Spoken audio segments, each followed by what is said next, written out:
ఒక్కగానొక్క కొడుకు దూరమైపోయాడు. దేవుడా, ఎందుకు నా కొడుకుని దూరం చేశావు అంటూ గుండెలు బాదుకుంటూ నా కడుపు కోత ఎవరు తీరుస్తారంటూ రోధిస్తున్న ఓ కన్న తండ్రికి సంబంధించిన వీడియో సోషల్ మీడియాలో వైరల్ అవుతోంది. ఈ వీడియో వైరల్ అవటమే కాదు, ప్రతి ఒక్కరిని కదిలిస్తోంది, కంటతడి పెట్టిస్తోంది. Bengaluru Chinnaswamy stadium RCB success పరేడ్కి సంబంధించి జరిగినటువంటి ఈవెంట్లో తొక్కేసలాట జరిగి 11 మంది ప్రాణాలు పోగొట్టుకున్న దుర్ఘటన మీకు తెలిసే. ఆ ఘటనలో 21 సంవత్సరాల భూమికి కూడా ప్రాణాలు పోగొట్టుకున్నాడు. అయితే ఒక్కగానొక్క కొడుకుని పోగొట్టుకున్న ఆ కన్న తండ్రి మాత్రం కొడుకు సమాధిని వదలకుండా సమాధిపై పడుతూ తనను ఎందుకు ఇంత అన్యాయం చేసి వెళ్ళిపోయావు అంటూ ఆ కొడుకుని ప్రశ్నిస్తూనే దేవుడు నాకు ఇంత అన్యాయం చేశాడంటూ గుండెలు అవిసేలా రోధిస్తున్నాడు.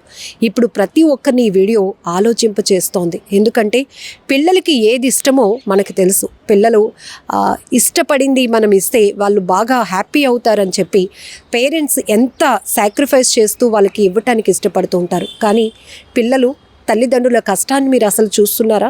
అక్కడికి వెళ్తున్నారు, అభిమానం ఉండొచ్చు, మీరు గొప్ప ఫ్యాన్సే, కానీ జరగరాని ప్రమాదం జరిగితే మీకే ఏదైనా అయితే తట్టుకోవటానికి మీ తల్లిదండ్రులు సిద్ధంగా ఉంటారా? ఆ గుండెలు తట్టుకుంటాయా? ఒక్కసారైనా ఆలోచిస్తున్నారా? ఇది కర్ణాటకలో జరిగినటువంటి బెంగళూరు చిన్నస్వామి స్టేడియంలో జరిగిన ఒక్క ఘటన గురించే కాదు. సినిమా అవ్వచ్చు, క్రికెట్ అవ్వచ్చు, ఇంకొకటి అవ్వచ్చు, అభిమానం ఎంతవరకు హద్దులు దాటనంత వరకే.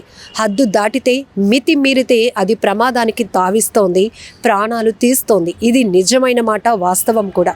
ఎందుకంటే అనేక దుర్ఘటనలు మనం చూసాం. అత్యుత్సాహం వల్ల ఎంతోమంది ప్రాణాలు పోగొట్టుకుంటున్నారు. నిజానికి ఒక పిల్లవాడిని అడిగి నీ రియల్ హీరో ఎవరు అని అడిగితే ఎవరు అమ్మా నాన్న పేరు చెప్పరు, కానీ ఎవరెవరి పేర్లు చెప్తూ ఉంటారు. ఇది కామన్. కానీ మీకోసమే వాళ్ళ జీవితాల్ని సాక్రిఫైస్ చేసిన వాళ్ళు ఎవరైనా ఈ భూ ప్రపంచంలో ఉన్నారు అంటే ఫస్ట్ అమ్మా నాన్న. వీళ్ళు మాత్రమే. దేవుడు అన్ని చోట్ల ఉండలేక మనకి అమ్మా నాన్నను ఇచ్చాడు అంటారు. మనం అడగకపోయినా మన అవసరాలు ఏంటో తెలిసే ఒకే ఒక్క వ్యక్తి అమ్మా నాన్న. ఎందుకంటే వాళ్ళ ఆలోచన, వాళ్ళ భవిష్యత్తు, వాళ్ళ ఫ్యూచర్ అంతా పిల్లలే అనేటట్టు బతికేస్తూ ఉంటారు. అంత గొప్ప ప్రేమ వాళ్ళది. కానీ ఇక్కడ ఈ తొక్కిసలాటలో జరిగినటువంటి ఆ దుర్ఘటనలో 11 మంది ప్రాణాలు పోగొట్టుకున్నారు. ఇక్కడ ఈ ఒక్క కన్న తండ్రి కాదు, 11 కుటుంబాలు ఎంతగా రోధిస్తున్నాయి. తమ వారిని కోల్పోయి వాళ్ళు ఎంత ఆవేదనలో ఉన్నారు, ఎంత కన్నీటి పర్యంతం అవుతున్నారు. ఒక్కసారైనా ఆలోచిస్తున్నారా? ఇప్పటికిప్పుడు మారిపోవాలి అని కాదు, ఒక్కసారి మనసు పెట్టి ఈ తండ్రి కన్నీళ్లను మీ కన్నీళ్లుగా మార్చుకొని ఆలోచించండి. ఏం జరిగింది అసలు? అక్కడ జరిగిన అన్యాయం, నిర్లక్ష్యం ఎవరిదా ఏంటనేది పక్కన పెడితే అక్కడ వేలాదిగా వస్తూ ఉంటారు. కనీసం పిల్లల్ని మనం కంట్రోల్ చేయలేనటువంటి పరిస్థితిలో తల్లిదండ్రులు ఉంటున్నారా? అలాగే తల్లిదండ్రులు చెప్పినా వినకుండా వెళ్ళి ప్రమాదంలో పడి ప్రాణాలు పోగొట్టుకున్న పిల్లలు. ఇక్కడ మన డిస్కషన్ కూడా వీళ్ళ గురించి. ఖచ్చితంగా తెలుసు ఇది మంచిది అంటే, అది అక్కడ మంచే జరుగుతుంది అంటే పంపించడానికి పేరెంట్స్ ఎప్పుడు ముందే ఉంటారు. అవసరమైతే వాళ్ళు డ్యూటీ సెలవు పెట్టుకునైనా మీకు తోడుగా రావడానికి ఇష్టపడతారు. కానీ ఎక్కడ అసలు మీరు కంట్రోల్ తప్పుతున్నటువంటి ఇది, మీకు ఇస్తున్నటువంటి ఫ్రీడమ్ మీరు ఎలా ఉపయోగించుకుంటున్నారు అనేది కూడా ఇక్కడ ఒక ప్రశ్న, మనం మాట్లాడుకోవాల్సినటువంటి అంశం. ఇక్కడ తొక్కిసలాట జరిగి 11 మంది ప్రాణాలు పోగొట్టుకుంటే అక్కడ నిర్వాహకుల నిర్లక్ష్యంపై ఏ స్థాయిలో విమర్శలు వ్యక్తమయ్యాయో, పిల్లల్ని కంట్రోల్ చేసుకోలేకపోయిన తల్లిదండ్రులపై కూడా అదే స్థాయిలో ప్రశ్నలు సంధిస్తున్నారు నెటిజన్లు.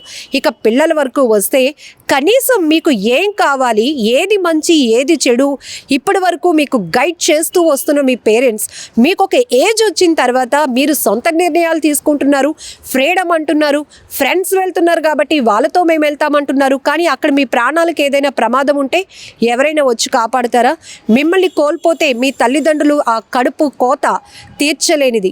ఎవరు ఎన్ని మాటలు చెప్పినా మిమ్మల్ని తిరిగి అయితే వాళ్ళకి ఇవ్వలేరు.